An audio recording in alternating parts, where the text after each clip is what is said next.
السلام عليكم.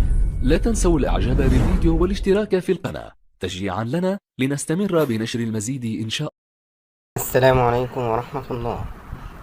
علاء صادي على صفحته من لوسي سبورت لكورة بلس. إعلام العار يكذب ويضلل. موديست يلحق كل البطولات في الأهلي. كولر يفرض السرية في لقاء ودي. في 10 دقايق بس إعجاز جمهور الأهلي خلص التذاكر بتاعة السوبر الأفريقي في 10 دقايق، نفذت جميعها. جمهورنا خلص كل التذاكر. نجم وخبير تونسي يكشف الحرب على الأهلي. شاب تونسي كروي جدا استوقفني في مول تجاري، طلب مني الإشادة بالنجم الساحلي. سألني رأيي في مهاجم الأهلي الجديد، فاجأني بمعلومات دقيقة وعميقة عن الأهلي.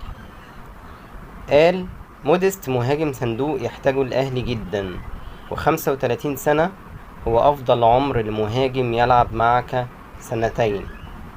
الأهلي لا يحتاج لمهاجم شاب يهدر 1000 فرصة قبل خروجه. أزمات الزمالك تجاوزت المئة.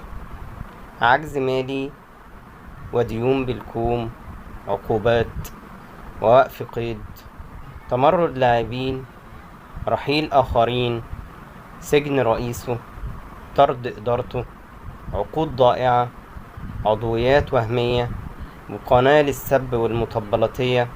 كل ده زملكاوي مرتضى طرده علنا، مشغول بطبيب الأهلي، نادي يستاهل الخضري والفكهاني والخفيفي والدردور والصرصور.